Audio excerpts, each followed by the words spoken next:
Hello and welcome back. Today is Wednesday, December 11th, 2024. I think we are reading chapter 35 of Lirael by Garth Nix today. And I just finished reading this entire chapter. I uploaded it to my computer to begin editing. And then I realized the voice was off. About 10 seconds into the video, there was a glitch, and then everything that I said was like just fractions of a second off. And it looked so crazy. And I restarted my phone, and I restarted my computer and the camera, and like, I couldn't believe it. I could not believe. Oh, I'm so tired. This keeps happening. This is like such a test because I know maybe a few years ago, if I had tried to do this and this many things kept happening to like throw me off, I would have quit like mid-October. I would not have continued to do this. But I want to keep doing it. Like, it's not going to stop me. I'm going to keep trying to upload these videos. I'm enjoying this so much, but I'm so thankful that I've done all this inner work and I've, like, I don't know, I've psyched myself out of some kind of funk that long ago, my perfectionism was so bad. There's no way in hell I would have had the capacity to do this all over again today. I would have thrown my arms up, shut my computer, and not looked at it for like 2 weeks because I would be so upset still and not believe that this has continued to happen. But I can't wait for Mercury retrograde to be over. I think it's over on Monday. What the heck, you guys? It's like one thing after another, but I will not be deterred. I'm going to get these books posted, or these chapters posted. I'm going to keep doing this, and I will not be swayed by the universe's tests and whatever this is. All these mistakes. With failure comes success, if you can push through. So I know that is not any kind of correct quote, but that's how I feel right now. Like, I used to not be able to deal with failure, period. Like, I just feel like a crushed bug under my shoe when I made mistakes. But okay, anyways, that has taken so long. Oh my god, that was 3 minutes. Jesus. Oh, okay. Okay, rant over. I'm going to read this chapter again, and then after the video, after my read, I will again tell you what the next book is going to be that we're going to read together. Last video I did this already at the very beginning, but I'm not going to waste any more time. I'm getting into this chapter, so let's start chapter 35 now. Now, let's begin. Chapter 35, Remembrancer. Lirael stood with the dog in the center of a small island, surrounded by stunted trees and bushes that couldn't grow higher in the rocky ground. Finder's mast towered behind them, no more than 30 paces away, showing where safety lay if they had to flee from something coming out of death. In preparation for entering that cold realm, Lirael buckled on the sword the Clare had given her. The weight felt strange on her hip. The broad leather belt was tight against her lower stomach, and the sword, while longer and heavier than her practice sword, somehow felt familiar, though she'd never seen it before. She would have remembered its distinctive silver-wired hilt and pommel, with a single green stone set in bronze. Lirael held the panpipes in her left hand, watching the charter marks move across the silver tubes, weaving in with the free magic that lurked there. She looked at each pipe, remembering what the book had said about them. Her life could well depend on knowing which pipe to use. She said the names aloud, under her breath, to secure them in her mind, and to delay actually going into death. First and least is Rana, recited Lirael. the relevant page from the Book of Remembrance and Forgetting clear in her head. Rana the Sleep-bringer will take all those who hear it into slumber. Second is Masriel, the Waker, one of the most dangerous spells, and still so in any form. Its sound is a seesaw that will throw the piper further into death, even as it brings the listener into life. Third is Kibith, the Walker. Kibith gives freedom of movement to the dead, or forces the dead to walk at the piper's will. But Kibith is contrary, and can make the piper walk where she would not choose to go. Fourth is Dairam, the Speaker, of melodious tone. Dairam may grant speech to the dumb, tongue-lost dead, or give forgotten words their meaning. Dairam may also still a tongue that moves too freely. Fifth is Belgair, the Thinker, which can restore independent thought and memory, and all the patterns of what was once in life, or, in a careless hand, erase them. Belgair is troublesome too, always seeking to sound of its own accord. Sixth comes Sereneth, also known as the Binder. Sereneth speaks with deep voice of power, shackling the dead to the wielder's will. Lirael paused before she recited the name of the seventh and last pipe, the longest, its silver surface forever cold and frightening under her touch. Astariel, the Sorrowful, whispered Lirael. Properly sounded, Astariel will cast all who hear it deep into death, including the piper. Do not call upon Astariel unless all else is lost. Sleeper, waker, walker, speaker, thinker, binder, and weeper, said the dog, taking a break from a heavy-duty scratching of her ear. Bells would be better, though. Those pipes are really only for children to practice with. Shh, said Lirael. I'm concentrating. She knew better than to ask the dog how she knew the names of the pipes. The impossible hound had probably read the Book of Remembrance and Forgetting herself while Lirael slept. Having mentally prepared herself to use the panpipes, or to use only some of them, Lirael drew her sword, noting the play of charter marks along its silvered blade. There was an inscription, too, she saw. She held the blade to the light and read it aloud. The Clare saw me, the wall-makers made me, my enemies remember me. A sister sword to Binder, remarked the dog, nosing it with interest. I didn't know they had that one. What's it called? Lirael twisted the blade to see if there was something written on the other side, but as she did so, the first inscription changed, the letters shimmering into a new arrangement. Nehema, read Lirael. What does that mean? It's a name, said the dog blandly. Seeing Lirael's expression, she cocked her head to one side and continued, I suppose you would say it means forget-me-not, though the irony is that Nehema herself is long forgotten. Still, better a sword than a block of stone, I suppose. It's certainly an heirloom of the house, if I ever saw one, the dog added. I'm surprised they gave it to you. Lirael nodded, unable to speak, her thoughts once again turning back to the glacier and the Clare. Rael and Seinar had just casually handed the sword to her. Made by the wall-makers themselves, it must be one of the greatest treasures the Clare possessed. A nudge at her leg reminded her of the business at hand, so she blinked away an incipient tear and focused all her thought, as the Book of Remembrance and Forgetting had told her to. Apparently, she should feel death and then sort of reach out to it. It was easier in places where lots of people had died or were buried, but theoretically, it was possible anywhere. Lirael closed her eyes to concentrate harder, furrows forming across her forehead. She could feel death now, like a cold pressure against her face. She pushed against it, feeling its chill sink into her cheekbones and lips, soaking into her outstretched hands. It was strange, with the sun still hot against her bare neck. It grew colder still, and colder, as the chill moved up her feet and legs. She felt a tug against her knees, a tug that wasn't one of the dog's gentle reminders. It was like being gripped by a current, a strong current that wanted to take her away and force her under. She opened her eyes. A river flowed against her legs, but it was not the Raderlin. It was black and opaque, and there was no sign of the island, the blue sky, or the sun.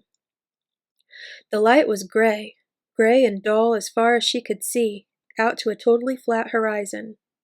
Lirael shuddered, not just from the cold, for she had successfully entered death. She could hear a waterfall somewhere in the distance. The first gate, she supposed, from the description in the book. The river tugged at her again, and without thinking, she went with it for a few steps. It tugged again, even harder, the cold spreading into her very bones. It would be easy to let that chill spread through her entire body, to lie down and let the current take her where it willed. No, she snapped, forcing herself back a step. This was what the book had warned her about. The river's strength wasn't just in the current. She had also to resist its compulsion to walk farther into death, or to lie down and let it carry her away. Fortunately, the book was also right about something more favorable. She could feel the way back to life, and instinctively knew exactly where to go and how to get back there, which was a relief. Apart from the distant roar of the first gate, Lirael could hear nothing else moving in the river. Lirael listened carefully, nerves drawn tight, muscles ready for immediate flight. Still there was nothing, not even a ripple. Then her death sense twitched, and she quickly scanned the river to either side of her again. For a moment, she thought she saw something move on the surface, a thin line of darkness under the water, moving farther back into death. But then it was gone, and she could neither see nor sense anything. After a minute, she wasn't even sure if there had been anything there in the first place. Sighing, she carefully sheathed her sword, put the panpipes back in her waistcoat pocket, and drew out the dark mirror. Here, in the first precinct of death, she could look just a little way into the past. To look further back, she would have to travel deeper in, past the first gate, or even far beyond it. But today, she only planned to look back a matter of 20 years or so. The click that accompanied the opening of the mirror seemed far too loud, echoing across the dark waters. Lirael flinched at the sound, then screamed, as it was followed by a loud splash directly behind her. Reflexively, she jumped farther into death, swapped the mirror into her left hand, and drew her sword, all before she even knew what was happening. "It's only me," said the dog, her tail slapping the water as it wagged. "I got bored waiting." "How did you get here?" whispered Lirael, sheathing her sword with a shaking hand. "You scared me to death." "I followed you," said the dog. "It's just a different sort of walk." Not for the first time, Lirael wondered what the dog really was and the extent of her powers. But there was no time for speculation now. The Book of Remembrance and Forgetting had warned her not to stay too long in any one place in death, because things would come looking, things she didn't want to meet. "Who's going to guard my body if you're here?" she asked reproachfully. If anything happened to her body back in life, she would have no choice but to follow the river onwards, or to become some sort of dead spirit herself, eternally trying to get back into life by stealing someone else's body, or to become a shadow, drinking blood and life to keep itself out of death. "I'll know if anyone comes close," said the dog, sniffing the river. "Can we go farther in?" "No!" snapped Lirael. "I'm going to use the dark mirror here, but you're going back straight away.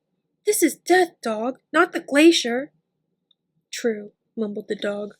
She looked up pleadingly at Lirael and added, "But it's only the very edge of death." "Back, now!" commanded Lirael, pointing. The dog stopped her pleading look, showed the whites of her eyes in disapproval, and slunk away with her tail down. A second later she vanished, back into life. Lirael ignored her and opened the mirror, holding it close to her right eye. "Focus on the mirror with one eye," the book had said, "and look into death with the other, lest harm befall you there." Good advice, but hardly practical, Lirael thought, as she struggled to focus on two different things at once. But after a minute, the mirror's opaque surface began to clear, its darkness lifting. Instead of looking at her reflection, Lirael found that she was somehow looking through the mirror, and it was not the cold river of death she saw beyond. She saw swirling lights, lights that she soon realized were actually the passage of the sun across the sky, so fast it was a blur. The sun was going backwards. Excitement grew in her as she realized this was the beginning of the magic. Now she had to think of what she wanted to see. She began to form an image of her mother in her mind, borrowing more from the charcoal drawing Aunt Kirith had given her years ago than from her own recollection, which was the mixed-up memory of a child, all feelings and soft-edged images.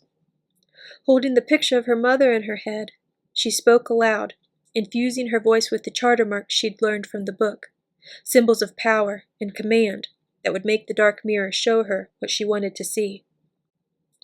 "My mother I knew, a little," Lirael said, her words loud against the murmur of the river. "My father I knew not, and would see through the veil of time. So let it be." The swift passage of backward suns began to slow as she spoke, and Lirael felt herself drawn closer to the image in the mirror, till a single sun filled all her vision, blinding her with its light. Then it was gone, and there was darkness. Slowly, the darkness ebbed, and Lirael saw a room, strangely superimposed upon the river of death she saw through her other eye. Both images were blurry, as if her eyes were full of tears, but they were not. Lirael blinked several times, but the vision grew no clearer. She saw a large room, a hall, in fact, dominated at one end by a large window, which was a blur of different colors rather than clear glass. Lirael sensed there was some sort of magic in the window, for the colors and patterns changed, though she couldn't see it clearly enough to make it out. A long, brilliantly polished table of some light and lustrous wood stretched the full length of the hall. It was loaded with silver of many kinds, candelabra with beeswax candles burning clean yellow flames, salt cellars and pepper grinders, sauce boats and tureens, and many ornaments Lirael had never seen. A roast goose, half-carved, sat on a platter, encircled by plates of lesser foods. There were only 2 people at the table, sitting at the other end, so Lirael had to squint to try to see them more clearly. One, a man, sat at the head of the table in a high-backed chair, almost a throne. Despite his simple white shirt and lack of jewelry, he had the bearing of a man of rank and power. Lirael frowned and shifted the dark mirror a little, to see if she could make the vision sharper. Rainbows briefly rippled through the room, but nothing else seemed to change. There were spells to use to refine the vision, but Lirael didn't want to try them just yet, in case they made the vision go away completely. Instead, she concentrated on the other person. She could see her more clearly than the man. It was her mother, Ariel, Kirith's little sister. She looked beautiful in the soft candlelight, her long blonde hair hanging in a brilliant waterfall down the back of her dress, an elegant creation of ice blue adorned with golden stars. It was cut low across the neck and back, and she wore a necklace of sapphires and diamonds. As Lirael concentrated, the vision of the past grew sharper around the 2 people, but even muddier everywhere else, as if all the color and light were gathering around the point of her focus. At the same time, her view of the river of death clouded. Sounds began to come to her, as if she were listening to 2 people conversing as they walked towards her. They were speaking in the courtly fashion, which was rarely used in the glacier. Obviously, they didn't know each other very well. "I have heard many strange things under this roof, mistress," the man was saying, as he poured himself more wine, waving back a sending servant that had begun to attend to him, "but none so strange as this." "It is not something I sought," replied the woman, her voice strangely familiar to Lirael's ears. Surely she didn't remember it. She'd been only 5 when Ariel had abandoned her. Then she realized that it was Kirith's voice it reminded her of, though it was sweeter than Kirith's had ever been. "And none of your vision sisters have seen what you wish of me?" asked the man. "None of the 9-day watch?" "None," said Ariel, bending her head, a blush spreading across her neck. Lirael watched in amazement. Her own mother, embarrassed! But then, the Ariel she saw here wasn't much older than herself. She seemed very young. The man seemed to be thinking along similar lines, because he said, "My wife has been dead these 18 years, but I have a daughter grown who would be near your age. I'm not unfamiliar with the imaginings of young women, or the infatuations of youth," interrupted Ariel, looking back up at him, her face angry now. I am 25, sir, and no girlish virgin dreaming of her mate. I am a daughter of the Clare, and nothing but my sight would have brought me here to lie with a man I have never met who's old enough to be my father." The man put his cup down and smiled ruefully, but his eyes were tired and untouched by the smile. "I beg your pardon, mistress. In truth, I heard the sound of prophecy when you first spoke to me today, but I put it from my mind. I must leave here tomorrow to face many perils. I have no time for thoughts of love, and I have been proven a less than perfect parent. Even if I were not away tomorrow, and could linger here with you, any child you bear would likely see little of its father." "This is not a matter of love," said Ariel quietly, meeting his gaze. "And a single night may beget a child, as well as a year of striving. As it will, for I have seen her. As to the lack of a father, I fear she will have neither parent for very long." "You speak of a certainty," said the man, "yet the Clare often see many threads, which the future may weave this way or that." "I see only a single thread in this, sir," said Ariel, reaching across to take the man's pale hand in her own brown fingers. "I am here, called by the visions granted by my blood, as you are governed by yours. It is meant to be, cousin, but perhaps we can at least enjoy our single night, forgetting higher reasons. Let us to bed." The man hesitated, his fingers open. Then he laughed, and raised Ariel's hand to his lips for a gentle kiss. "We shall have our night," he said, rising from the chair. "I know not what it means, or what future we will here secure, but for once I am tired of responsibility and care. As you say, my dear cousin, let us to bed." The two embraced, and Lirael shut her right eye, stricken with embarrassment and a slight, uneasy feeling of shame. If she kept watching, she might even see the moment of her own conception, and that was too embarrassing to even contemplate. But even with her eyes shut, the vision lingered, till Lirael blinked it away, this time with an actual tear. She had secretly expected more from the vision, some indication of her parents having a forbidden love, or some great bond that would be revealed to their daughter. But it seemed she was the result of a single evening's coupling, which was either predestined or the result of her mother's mad imagination. Lirael didn't know which would be worse, and she still had no clear idea who her father was, though some of the things she had seen and heard were certainly suggestive and would require further thought. Snapping the mirror shut, she put it back into her belt pouch. Only then did she realize that the sound of the first gate had stopped. Something was coming through the waterfall, something from the deeper reaches of death. And that is the end of chapter 35. I'm going to pause this. Okay, so I hope you enjoyed that reading. I'm scared now that that has happened. I don't want it to end again, so I'm like chopping this into little bits. Anyways, I want to show you what our next book is going to be. And it is dun, dun, dun, Abhorsen. We're going to read book 3 of the Abhorsen trilogy because Abhorsen is pretty much Lirael continued. And if I don't read it, then when we get to the end of Lirael, you're going to be like, well, what happens next? And I don't want to go to a new book and like leave you hanging. So that kind of gives you a spoiler of how the end of this book is going to be. But anyways, I'll give you one more little peek. There you go. That's all you get.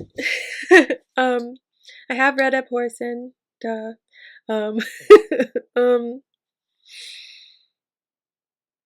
I said so much about this in the first video, and I cannot remember what all I said now. Oh yeah, I remember. We are going to finish reading Lirael on the 21st of this month, which is the winter solstice. So, at least here in the northern hemisphere in Ohio. I know some of you are from different parts of the world, so somewhere where you are, but we're going to be celebrating the beginning of winter with the end of this book.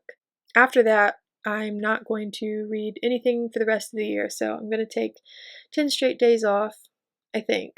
I don't plan on posting any videos, but I might change my mind.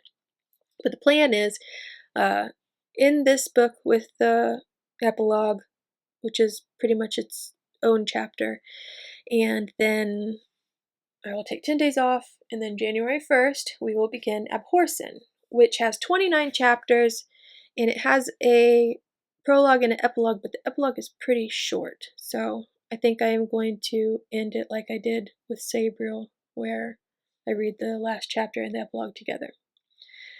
And that will take us up to the 30th of January, and then I'm planning on doing something a little different come February. But we'll see how that goes. So we've got the first month of 2025 scheduled out, and then I'm going to try something new. So I still plan on reading different books, but I have so many awesome books that I want to share with you guys. And I don't want this to just be like the Garth Nix channel, you know? Even though there are 2 books that have been published after this that I have not read. The Abhorsen trilogy turned into the Old Kingdom series. And there's Sabriel, Lirael, Abhorsen, and then a book called Golden Hand, and then Clariel. And then there's also, I have it back here, there's one book of short stories called Across the Wall, which I don't think I've read all of it. I've read some of them. And there's a book about Sabriel's mom and dad, I think. I can't remember what it's called, but there are other Old Kingdom books, and I feel like I'll read them eventually because I'm interested in reading some books that I haven't read yet either, but I don't know. Let's just stick with our next book, which is Abhorsen, and then we'll get to that when we get to that. So anyways, I hope that you had enjoyable time listening to me read this whole chapter over again. Hopefully it will work this time. I don't want to read this a 3rd time. But I will post the next chapter tomorrow evening at 8 p.m. Eastern Standard Time. If you enjoyed this reading, I would love it if you would like, comment, and subscribe. Thank you again to all my new subscribers, and thank you for everyone that has been with me from the beginning. I really appreciate it. I appreciate your comments and likes, and yeah, this has been great. I'm still enjoying this. I'm not going to let these mistakes deter me. Even though I feel like I'm not the one making the mistakes, it's the technology. I'm so excited for Mercury retrograde to be done. I think it's this Monday. I'm not for sure, but I need a reprieve from all these mistakes. I don't want to do all this extra work, but anyways, I hope you have a wonderful rest of your evening. I will see you tomorrow. Take care, and as always, may your magic manifest. Bye.